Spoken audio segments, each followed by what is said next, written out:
Hello दोस्तों, तो कैसे हैं आप लोग। आज हम बात करने वाले हैं biggest hotel scam in India.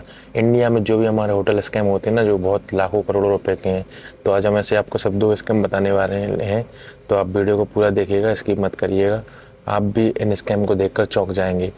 जैसा कि दिल्ली की एक होटल में सिर्फ 41 रुपये अपने अकाउंट में होने के बावजूद एक लड़की एक होटल में जाती है और वहाँ पे पूरे 15 दिन स्टे करती है। और उन 15 दिनों में वो सारी चीज़ें एंजॉय करती है, खाती पीती है, 15 दिन तक स्टे करती है। उसके बाद वो वहाँ से चुपके से भाग जाती है। उस लड़की का नाम था झांसी रानी सैमुअल, जो कि आंध्र प्रदेश की लड़की थी। उसने पूरे 15 दिनों में पूरे 6 लाख रुपए का बिल बनाया और होटल से चुपके से निकल गई। ये तो एक सिर्फ छोटी सी कहानी थी, लेकिन हम बात करने वाले हैं इंडिया की सबसे बिगेस्ट कहानी। पूरे 2 साल तक होटल में स्टे किया और 58 लाख का बिल बनाया और होटल से भाग गया। जी हाँ दोस्तों, हम बात करने वाले हैं पूरे 58 लाख रुपीज़ के बिल बनने के बाद होटल में 1 रुपया भी नहीं दिया और होटल से भाग गया। और उस बंदे का आज ना तो किसी को पता है, ना कोई उसका आता पता है। तो चलिए इस कहानी को पूरा अपन लोग बात करते हैं, इसके बारे में कैसे हुआ और कैसे अंजाम दिया। बात है 2019 की। दिल्ली के इंदिरा गांधी इंटरनेशनल एयरपोर्ट के पास एक होटल है, रोजिएट हाउस। उस होटल में एक बंदा आता है और 2 साल तक स्टे करता है, जो कि 5 स्टार होटल है। 2 साल स्टे में पूरे 58 लाख रुपए का बिल बनाता है। वो होटल की सारी चीज़ों को यूज़ करता है। उस बंदे का नाम था अंकुश दत्ता, जो कि असम गुवाहाटी का रहने वाला था और वो दिल्ली में आया हुआ था घूमने के लिए। पर वो दिल्ली में 2 साल तक रहता है होटल में। तो सबसे पहले अंकुश दत्ता आता है होटल के अंदर और सबसे पहले मैनेजर से अपने एक दिन के लिए रूम के लिए चाबी मांगता है। तो एक दिन के लिए रूम के लिए मैनेजर उसको चाबी देता है और मैनेजर उसको देता है रूम नंबर 437। और जैसे ही उसका 437 रूम नंबर दिया, उसके नेक्स्ट डे अंकुश को वहाँ से चेकआउट करना होता है, लेकिन अंकुश चेकआउट नहीं करता है। और चेकआउट की जगह वहाँ पे कुछ चेंज करने के लिए उसी होटल में वो 508 नंबर रूम उसको फिर से अलॉट कर दिया जाता है, जिसको एक दिन में उसको खाली करना था। बट वो उसी को एक और टाइम बढ़ा देता है, एक दिन और। तो 508 नंबर रूम में वो अगले दिन चला जाता है और रूम नंबर 508 में वो 289 डेज पूरे स्टे करता है। और लॉन्ड्री, स्विमिंग पूल, जिम, जो भी सारी होटल की लग्जरी चीज़ें थी ना, उन सबको एंजॉय करता है। और इसके बावजूद 289 डेज अभी कंप्लीट हो चुके थे उसको आए हुए। उसके बाद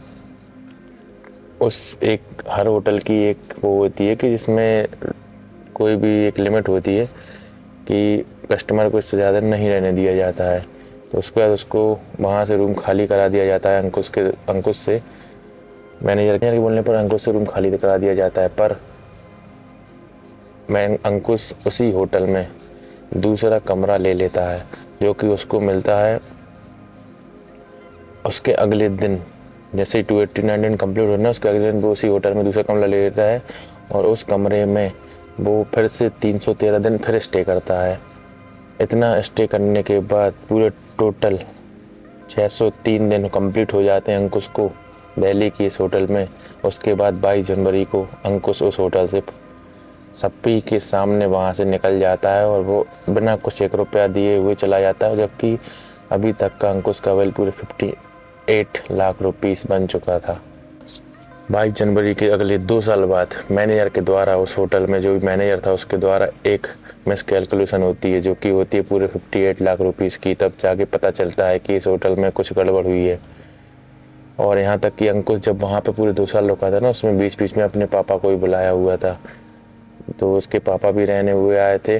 तो ये सब कैसे हुआ, आप लोग सोच रहे होंगे ना कि 2 साल रहने के बाद वो वहाँ से निकल गया और उसको कुछ नहीं हुआ, तो ये कैसे हुआ। तो चलिए बात करते हैं इस चीज़ के बारे में, हुआ कैसे आकर। जब अंकुश पहले दिन उस होटल में स्टे करने गया था, तो जो रिसेप्शनिस्ट होता है ना, उस टाइम पे था प्रेम प्रकाश। तो प्रेम प्रकाश को अंकुश ने पहले ही दिन कुछ पैसे दे दिए थे। और उसी कहानी की जो भी ये कहानी है ना, उसका मेन मतलब प्रेम प्रकाश ने ही पूरा 2 साल तक अंकुश को उस होटल में स्टे कराया। और उसकी सारी जानकारी ऊपर नीचे पूरा प्रेम प्रकाश ही करता था। जितनी भी जानकारी होती थी ना उसको, मतलब कि वो दिखाता ही था। अंकुश पेमेंट कुछ नहीं करता था। जितने भी अंकुश ने चेक दिए, 10 लाख 12 लाख जो भी उसका बिल बनता था, वो सारे बाउंस हुए।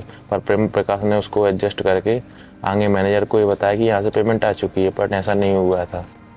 हर होटल का एक अपना ऑपरेटिंग सिस्टम होता है। ऐसे ही रोरीजेट हाउस का था ऑपरेटिंग सिस्टम, तो उसका ऑपरेटिंग सिस्टम था ओपेरा सिस्टम, जो कि उसमें अगर कोई भी कस्टमर 72 घंटे के अंदर अपना बिल का पेमेंट नहीं करता है तो उसकी जानकारी मैनेजर को देनी होती है, या फिर किसी भी कस्टमर का बिल 50,000 के ऊपर जाता है तो मैनेजर को, रिसेप्शनिस्ट को बताना पड़ता है और उससे अपना ड्यू क्लियर कराने के कस्टमर से बोलना पड़ता है।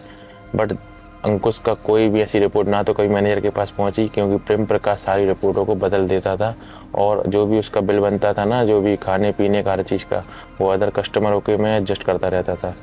क्योंकि 5 स्टार होटल में सभी लग्जरी लोग आते हैं तो उनको 100-200 रुपये से कोई फ़र्क नहीं पड़ता है। ऐसे करते करते पूरे 2 साल तक उसने उसको एडजस्ट वगैरह सब कुछ किया। ऐसा नहीं है कि मैनेजर को कुछ भनक नहीं लगी। 5 महीने बाद बीच में मैनेजर को भनक लगी कि इसका मतलब जो अंकुश दत्ता रुका हुआ था कि 2,44,990 रुपये का बिल ड्यू है। तो मैनेजर ने प्रेम प्रकाश को बोला भाई इसका बिल क्लियर कराइए। तो प्रेम प्रकाश ने इस 2,44,990 के बिल को भी एडजस्ट कर दिया। अगर वो चाहता तो इसको वहीं रोक देता, पर उसने यहाँ के यहाँ एडजस्ट कर दिया और ये बिल, और फिर ये कहानी पूरी 58 लाख रुपीस तक पहुँच गई। उसके बाद मैनेजर ने उसको वार्निंग दी थी कुछ नहीं, मतलब इसका बिल क्लियर कराइए, लेकिन जैसे ही वो वहाँ से चला गया और ये 2 साल बाद जब खबर, मतलब मैनेजर ने इसकी रिसर्च की तो जैसे ही सामने आई तो अभी प्रेम प्रकाश को जेल हो चुकी है, जो कि जेल में है, लेकिन जो मैन अंकुश दत्ता था ना वो भी फरार है, उसका कुछ अता पता नहीं चला है। इतना बड़ा फ्रॉड करने के बाद भी वो गायब है और प्रेम प्रकाश जेल के अंदर है। तो यही थी हमारी आज की पूरी कहानी और ये दिल्ली की रियल कहानी है, जो कि पूरे 2 साल स्टे करने की कहानी है। तो चलिए दोस्तों, चैनल को सब्सक्राइब और लाइक ज़रूर कर दीजिएगा। बस